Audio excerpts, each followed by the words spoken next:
If you are somebody who has grown up your entire life, like me, being hyper independent, then this is the video for you.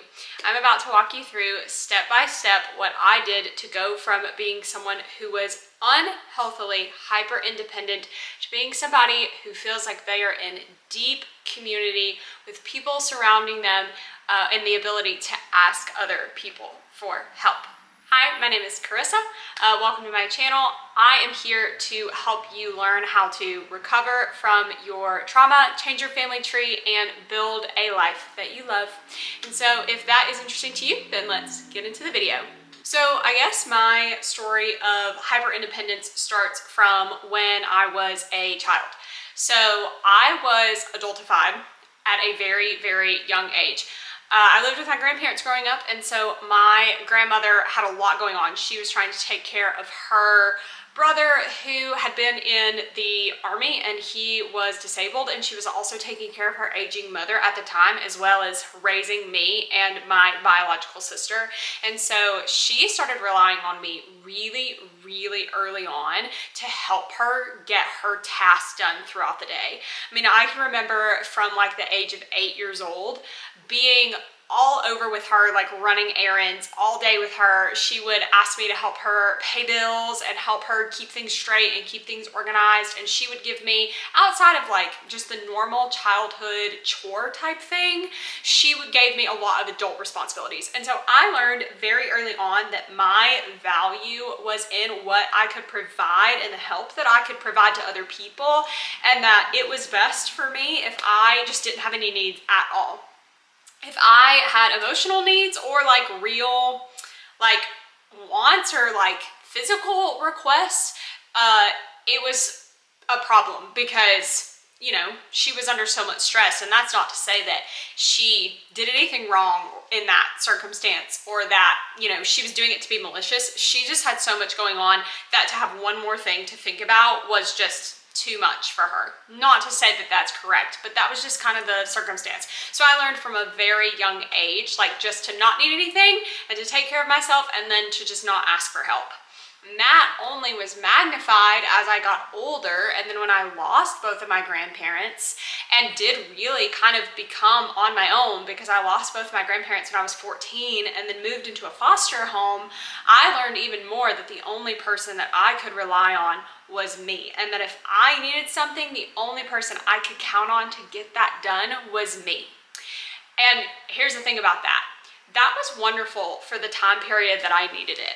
It was wonderful, a survival skill to get me through to a place that I was safe, but that doesn't help you in real world, deep relationships, because ultimately, everybody wants community.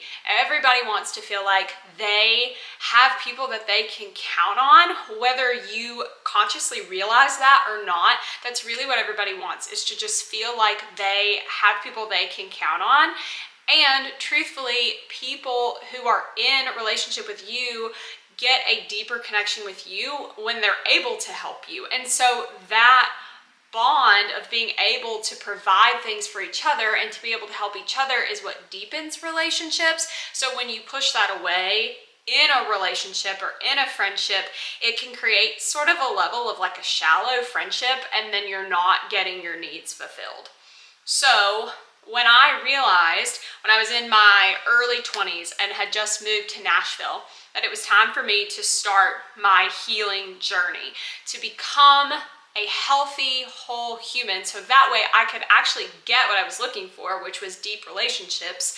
When I went to counseling, this was one of the things that I immediately brought up, is the fact that I used to be so uncomfortable with asking for help that whenever I had to even think about asking someone for help, I got like a pit like in my stomach. That was how viscerally my body reacted to the thought of having to ask for help.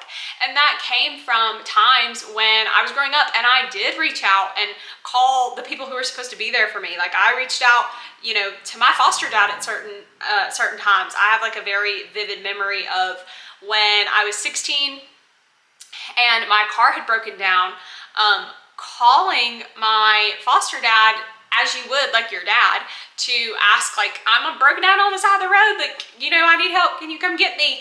And he was just like, well, you're on your own. Like, I told you, you should have gotten that fluid looked at, you should have gotten that transmission fluid looked at, and you know, your car's leaking and your car's smoking, like you're just gonna have to figure it out. Like, we are not gonna come get you. And that's such a vulnerable place to be as a teenage girl, is just like stuck on the side of the road and like having to figure things out. So I had felt that rejection in my body before and knew what that felt like. So anytime that I had to go ask someone for help, it made me almost sick to my stomach. So that is one of my first tips, is that you need to learn and retrain your body that asking for help is okay. Nobody is meant to be able to do it all by themselves. That's not the way that we were created. And if you are able to do your life all on your own, your nervous system is probably dysregulated and you're probably super stressed out, and you probably don't have super deep relationships that we crave as humans. And so first and foremost, you are gonna have to retrain your brain that asking for help is not a problem that needs to be fixed. It's not something that you should feel shame about. Everybody at some point in their life needs help. And if you are hyper independent, like I was, that is gonna be one of the biggest hurdles, is getting over that feeling that you have in your body when you ask for help. So asking for help is not weakness. Something that was brought to me once is I heard this analogy about asking for help. And asking for help is like sitting across the table from another person, and and everyone's eating bowls of soup. Everybody has their individual bowls of soup, and you're sitting across the table, and helping each other in reciprocal relationships is like, instead of everybody having their own spoon and eating their own soup, we all have really long spoons, and I'm able to feed you your soup and you're able to feed me my soup. And so that way I have the ability to help you and you have the ability to help me. Have you ever had that? If you're a hyper independent person, you probably have also like a really like servant's heart, and like you really want to help other people, and you will bend over backwards to help other people. Have you ever tried to help someone and then had them reject your help and be like, no, like I'm good, I don't need anything? Think about how that makes you feel. It makes you feel sad that you want to reach out and you want to bless that person, you want to serve that person because you love and care about them. When you're a hyper independent person, you are doing that to every single person that you love and care about all the time. Like, you are never letting them help you, and you are blocking their ability to help you and their blessing, because think about the joy that you get when you help someone and how good that makes you feel. It's actually, you know, selfish in a way. Like, you're trying to not burden anybody when you don't ask for help.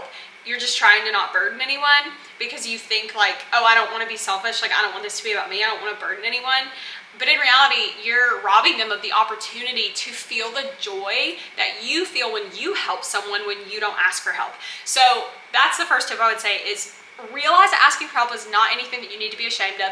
Number two, realize that the people in your life who love and care about you get joy from being able to help you. So start thinking about those things. Some practical tips that I have when it's actually time to rubber meets the road, you have to start working on this. This is one of the biggest like practical components to, if you're somebody who is trying to heal from relational trauma.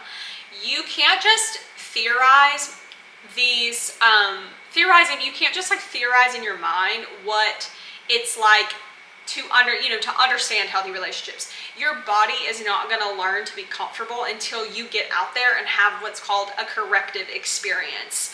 A corrective experience being, you have asked people for help in the past and they didn't help you, and so you get that feeling in your stomach like what I was talking about. So to actually correct that, you have to go out and ask someone for help, which is a risk, and have them actually say, yeah, you know what, no big deal, I'll help you. For your body to start to learn and to feel safe asking for help. This comes with all different relational aspects. You have to go have a corrective experience to start to feel safe. So here's what I did, because I was super serious about trying to heal this in myself, because I knew that it was going to hold me back in life if I wasn't able to get over this. So what I noticed is in those moments when I needed something, it was really, really hard for me in the moment, in the stress, to think to myself, who is the person that I could call? Because in that moment, for some reason, my brain would just tell me, like, you don't have anyone to call. You're alone. Just figure it out. No, you don't have anybody. You don't have any friends. You don't have any family. And I knew, like, on the outside of it, like once I got past it, that wasn't true. But in that fight or flight moment of like needing help, I just could not think of like the people that I knew I could call. So in a moment where I was calm and I was thinking about this, I sat down and made a list of all of the people who I could call. And I got very specific with this list. I listed out people who I could call, anything that I could think of as a single girl that I could need. A situation that could arise that I would have to make a phone call and ask somebody for help. If my air conditioning went out or I needed a place to stay, who was the person I was going to call? If I had a car question or if I was broken down on the side of the road, who was I going to call? If I just had a bad day and like needed to talk something out, like who were the people that I was going to call? And so I sat down and made a list of all of those people and said, in this scenario, you can call this person. In this scenario, you can call this person. Because you have to, in those moments, your body is gonna like tell you lies because it's trying to protect you, because it knows that in this situation, you've been unsafe before. But what you have to do is you have to demand evidence of those thoughts and then replace them with the truth, with correct thoughts. Because in those moments, I would feel like, truthfully, like I didn't have anyone to call, and I knew that wasn't right. So in the stressful times when I would start having those thoughts of like, oh, I don't have anyone to call, I don't have anyone to call, what would I do? I would go get my handy dandy trusty list and I would look at it, and even if I like didn't actually call someone, it helped me to be like, okay, everything's okay. I know from this list that I can call so-and-so if I need help with my car, if I have a car question. And if you want to get really serious about this and you want to get real weird about it, because that's how I was, I actually went to the people who I put on the list and asked them if I could put them on the list. Like I went the extra step further to be able to like, hey, they gave me permission, like to tell myself they gave me permission to put them on this list. So like, I remember going to my friend Kate, and she had an extra bedroom in her house and had told me, because that was a real example, like my air conditioning went out and in the apartment that I was living in the summertime in Tennessee, which is like a no-go. And I like didn't tell anyone. Like I didn't ask, like, can I crash at your house? It's like 98 degrees in mine, because I didn't want to be a bother. Well, she found out about that, and as she should, because she loves and cares about me, was like, what do you mean you slept in your 98 degree house? Like, you should have just called me and like come and stayed at my house until it was done. Okay, so then the next summer, when it happened again, in between that, I had made this list. And so I went to my friend Kate and said, hey Kate, like I know that this is super weird, but like I am making a list of people who I can call when I need help. And like I wrote down your name on the list for like a place to crash if I need something. Is that okay? Like, I know you've offered that before, but like I just want to make sure that like you're okay if I call you in that situation. And she was like absolutely honored. And that's the thing, is like, you think that sounds weird, and I guess like it kind of is, but for the most part, like think about if someone came to you and they were like, hey, I was thinking of all of the people that I could count on if I needed something, and I thought of you. Is it okay if I put your name down on this list to just remind myself that if I need something, I can call you? You're not gonna be like, ew, you weirdo. Like if you were gonna react that way, they probably wouldn't have put you on the list to begin with. You're most likely gonna be like, oh my gosh, I'm honored that you thought of me. Like, yes, please do. So go and ask those people, hey, like, can I put you on this list? And then that just gives you one more reason to not feel scared, or just like they gave you permission to call them. So it just gives you extra assurance that like you're good. You're good to call them. Yeah, so if you are on your journey of being a recovering hyper-independent person, just know that you are not the first person and the only person to ever struggle with this, and it will be hard at first to allow yourself to reach out and ask for help. It's going to be really uncomfortable, and that's okay. Discomfort is where growth happens, and it gets easier time after time after time. Once you start having those corrective experiences, it gets easier. And now I barely have a problem when I need help. I literally FaceTimed somebody the other day, and someone who's he's like a dad to me, and I literally was putting air in my tire and this red gasket fell out, and I was like, what is that? I totally could have figured it out on my own, but my reflex now is just to be like, oh, I'm just gonna FaceTime Sean. It's not a big deal. And so I just FaceTimed him and was like, what is this gasket thing? And he's like, oh, just put it back, it's fine, whatever. I totally could have figured it out on my own, but it was just easier to just call somebody really quick and just ask for help. So it will be difficult, but it will be super, super, super worth it, because you're gonna find that you're less anxious about things going wrong. Your nervous system is more regulated, and you have deeper relationships because of it, because in reality, we all like to be able to help, and we all like to be able to rely on each other. So good luck on your journey. If you try the list thing, if you try any of the things that I've recommended in the video, then I'd love to hear it in the comments below. If you like this kind of content, then keep coming back. There's lots of fun stuff that's going to be coming on the channel. I have a whole list of videos that I want to make about topics just like this. So if you made it this far, thank you for watching, and I'll see you next time.